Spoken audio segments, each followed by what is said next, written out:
नमस्कार, मी मयुरी आणि आपण पाहत आहात 7 स्टार न्यूज। पलूस येथे कंत्राटी कामगार यांच्यावरती झालेल्या व होणाऱ्या अन्यायाविरोधात महावितरण अभ्यासक श्रीदास होनमाने यांनी उपोषण सुरू केले। संबंधित विभागाने कंत्राटी कामगाराबाबत मागण्या मान्य न केल्यास आत्मदहन करणार असल्याचं श्रीदास होनमाने यांनी सांगितलंय। याबाबत अजूनही आंदोलनाची तीव्रता वाढविणार असल्याचे होनमाने यांनी सांगितले। या उपोषणात सर्वपक्षीय कार्यकर्ते, कंत्राटी कर्मचारी, पदाधिकारी मोठ्या संख्येने उपस्थित होते। पण ही वीज कंपनी गेले कित्येक वर्ष आपल्याकडे मीटरचं भाडं घेत्या, अनामत रक्कम घेत्या, ती वाढवत्या, कुणाचंही घरातलं लाईट बिल थकीत नाही आणि जी शेतावत जे आहे त्याचं सुद्धा शासन निर्णय करून काहीतरी त्यांना रक्कम देता येतात। त्या सर्व गोष्टी असताना तिथं कंत्राटी कामगार पाहिजेच कशाला? कंत्राटी कामगार काही वेगळं काम करतोय का? उलट ज्या वेळेला रात्री अपरात्री एखादा प्रॉब्लेम होतो, ही गोधडी झोपलेली असते ती मिठीत कुठतरी, त्यावेळेला आमचा कंत्राटी कामगार तिथे उभा राहतो, फ्यूज घालतो, सगळ्या रिपेरी करतो, दुरुस्ती करतो। ह्या गोष्टी बघत नाहीत का ते? आणि आज तुम्ही कंत्राटी कामगाराला कमी करणार, त्याला कमी पगार देणार। मध्ये पोलीसमध्ये घटना घडली, कामगार एक मयत झाला, त्याला किती मोबदला मिळाला? त्याच्या पोराला सुद्धा इथं उपोषणाला बसावं लागलं, पोराला त्याच्या इथं उपोषणाला बसायला लागलं। त्यावेळेला त्याला कामगार घेतो म्हणून आश्वासन दिलं। ही आमची परिस्थिती आहे का? आम्ही माणूस नाही का कंत्राटी कामगार? म्हणजे माझं तर म्हणणं तात्या स्पष्ट आहे की ही जी तुम्ही म्हणताय कामगारांची त्या मागण्या द्या, या मागण्यापेक्षा सर्वात मोठी मागणी असली पाहिजे, जी कंत्राटी कामगार आहेत त्यांना कायम स्वरूपी सेवा रुजू करून घ्या आणि त्यांना परमनंट करा। पगार काही कमी आहेत का हो? 1.5, 2, 3 लाख रुपये अधिकाऱ्यांनी पगार आहेत, करतात काय काम? कुठली गोष्ट विचारली तर ह्याच्याकडे जा, कुठली गोष्ट विचारली तर त्याच्याकडे द्या, ह्या गोष्टी चालल्यात। मग तुमचं काय काम आहे? 4 अधिकारी कमी करा की, कशाला पाहिजे अधिकारी? कामाचा भार सगळ्या कंत्राटी कामगारावर। परमनंट कामगार जरी बोर्ड दाखवलं तेव्हा म्हणतो हे खालचा आहे, त्याला विचार। अरे का? ही जर कामं आम्हीच करायची असतील, तुमचा उपयोगच काय नसेल, तुम्ही राहू नका खुर्चीवर, एखादा दुसरा कोण पण तिथं ऑपरेट करेल। नाही तर ही साहेब लोकांची पद आहेत ना, ती पण कंत्राटमध्ये भरा, ती पण कंत्राटमध्ये भरा। म्हणजे त्यांना कळेल की एवढ्या पगारात किंवा काय होतंय काय नाही। रिस्क घेऊन खांबावर चढायचं, खांबावर पडलं, हातपाय मोडलं, विजेचा शॉक बसला, सगळ्या गोष्टी कुणी सहन करायच्या? त्या कंत्राटी कामगारांनी सहन करायच्या आणि ही बसणार आपला हात जोडून। ताज्या तुम्ही एक गोष्ट म्हणला की तुम्ही आम्ही तुमच्यासाठी मरायला तयार आहे, आपण मरायला तयार आहे। मरायची भानगड नाही ठेवायची, वेळ प्रसंगी त्यासनी मारायचं पण मरायचं नाही। मरायसाठी जन्माला आलो काय? अरे क्रांतीचे नाना पाटलांच्या भूमीमध्ये, क्रांती अग्रणी जी.डी. बापू लाड यांच्या भूमीमध्ये, कॅप्टन भाऊच्या भूमीमध्ये येऊन इथं आपण मरायच्या गोष्टी करायच्या? मरणार नाही, कुठलाही कर्मचारी मरणार नाही।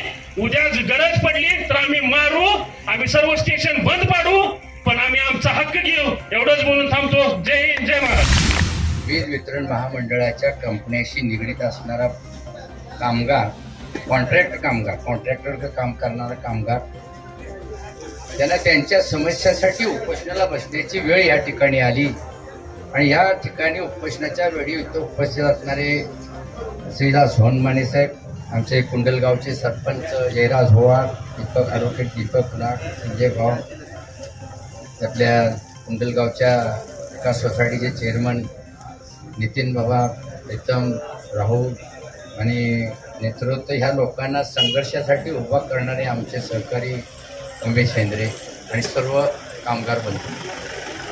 तर म्हणजे महाराष्ट्र वीज वितरण कंपनीनं सगळ्या विभागातली कॉन्ट्रॅक्ट दिलेली आहे, म्हणजे ठेकेदार नेमले, त्यांनी माणसं मागं नेमायची, त्यांना त्यातनं काहीतरी टक्केवारी मिळते, त्याशी निगडीत त्याच्यावर जगायचं सोडून त्यातनं आणखीन काही निघतंय का बघायचं। हा कामगार नको, तो कामगार नको, तो मला वाटते की परवा या लोकांच्याकडनं माहिती मिळाल्या त्या कॉन्ट्रॅक्टर कुणाला बघायला मिळेल। ज्यानं काम घेतलंय त्या काम घेतलेल्या माणसानं कामावर हजर असलं पाहिजे, ही माझी भूमिका आहे।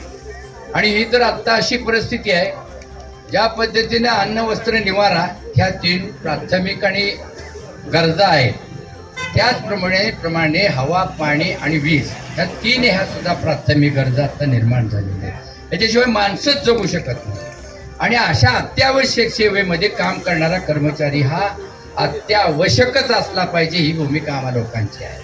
रात्री अंधारचा असू देईल, अगदी रात्री कितीतरी पाऊस पडत असला, झाडं उन्मळून पडली, त्यावेळेला तारा सोडवून त्या तारा जोडण्याचं काम आमचा कर्मचारी हाच करतो। त्याला तसं बघायला गेलं तर त्यामध्ये कोणतीही सुरक्षितता त्या ठिकाणी दिली जात नाही. त्याला विम्याचं संरक्षण असलं पाहिजे, त्याला ग्रॅच्युटी असली पाहिजे, त्याला फंडाची संरक्षण असलं पाहिजे. तो ज्या वेळा काम करतो त्यावेळेला त्याचा फंड त्याच्या खात्यावर राहिला पाहिजे. शासन आमच्याकडे काय करतंय, शासन प्रत्येक कंपनीला कोणीतरी कॉन्ट्रॅक्ट एखादं कंपनी काढली तर त्या कंपनीला म्हणतं की तुम्ही ग्रॅच्युटी भरली का, 20 कामगाराच्या पुढे कामगार आहे तुमचा, अमुक आहे तमुक आहे, सगळ्या गोष्टी सुविधा देतंय का नाही शासन बघतं. त्याला कपडे देतं का नाही, त्याला बूट देतं का नाही, त्याला हँडग्लोव्ह देतं का नाही आम्हाला म्हणतं. आणि शासनाच्या अंगीकृत व्यवसाय असणाऱ्या MSCBच्या वीज वितरण कंपनीच्या ह्या कंपन्या 3 आहेत. आणि त्या कंपन्या काय करतात माहित नाही, एक निर्माण करते, एक वितरण करते आणि एक पैसे गोळा करते. आणि वितरण करते त्याला माहीत नाही की मागं कोण करते, निर्माण करते त्याला माहीत नाही की वीज कुठं जाते, आणि वीज नेलेली वीज त्याचे पैसे कुणाला किती आकारले जातात हे पुढच्या मागच्या दोन्ही कंपन्यांना माहीत नसतं. एवढा सावळा गोंधळ आहे. आणि आज ह्या माणसांचं, लोकांचं, कॉन्ट्रॅक्टरच्या कडे काम करणाऱ्या सर्व कामगारांचं एकही कामगार चांगला राहिला नाही, त्या ठिकाणी बघणारा राहिला नाही. ह्यांनाच नेमायचं, वेट बिगार असल्यासारखं यांना राबवायचं, ह्या पूर्णपणे चुकीच्या पद्धतीनं शासनाने केलेल्या ह्या गोष्टी आहेत. आणि ह्याचं शासनाच्याकडे काम करणाऱ्या वीज वितरण महामंडळाच्या अधिकाऱ्यांनी याचं सोल्युशन आम्हाला दिलंच पाहिजे. आणि जर ते नाही दिलं तर आम्हाला हे आंदोलन तीव्र करावं लागेल. जर समजा एखादा कॉन्ट्रॅक्टर म्हणत असेल की मी ह्या कामगाराकडे मी हे कामगार सोडून दुसरे कामगार, अरे येतील कसे दुसरे कामाला माणसं. एक वेळ आम्ही आमच्या कुंडलमध्ये, कुंडलच्या गावाच्या लोकांनी काही प्रश्नावर निर्माण केले, त्यावेळेला आम्ही असं ठरवलं की आम्हाला तर नाही तर दुसऱ्या कुणालाच वीज नाही. वीज वितरण महामंडळाचं सब स्टेशन कुंडलचं बंद पाडलं. त्यावेळेला पलूसच्या MIDCचं सगळ्याची वीज बंद झाली. शासनाकडे जाऊन महाराष्ट्र शासनानं त्यावेळेला संध्याकाळी 5 वाजेपर्यंत निर्णय घेतला गेला होता. अशा पद्धतीचं आंदोलन उमेश सेंद्रे तुम्ही आपल्याला सगळ्यांना करावं लागेल. जे काय आहे ते चाललंय ते व्यवस्थित चाललं पाहिजे. अत्यावश्यक सेवा म्हणून त्याकडे बघितलं पाहिजे.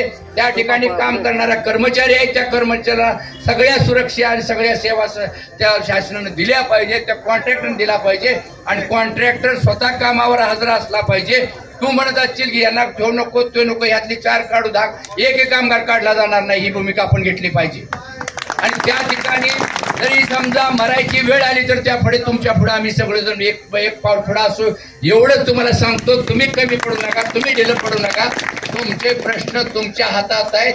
कॉन्ट्रॅक्टरला वेळ पडली तर तिची त्या फुलाची माळ घालून काढू म्हणून धिंड काढू आम्ही सोडणार नाही. हे वीज महामंडळाने हे लक्षात घ्यावं आणि आपला काय असेल तो निर्णय घ्यावा आणि या लोकांना सहाय्य करून ह्या लोकांचे प्रश्न सोडवायचे एवढीच मी अपेक्षा करतो. तुम्हाला कुंडल गावाच्या वतीनं, कुंडल गावातील सर्व संस्थांच्या वतीनं, कुंडल गावातील सर्व नागरिकांच्या वतीनं, कुंडल परिसरातील सर्व संस्था आणि नागरिकांच्या वतीनं, त्याच पद्धतीने GD बापू लाड आणि विचारशक्तीच्या वतीने तुम्हाला आम्ही पूर्णपणे आमच्या वतीने पाठिंबा देतो आणि बाई जाऊन शब्द संपवतो. जय हिंद. Laxman Patil, 7 star news, Ishwarpur.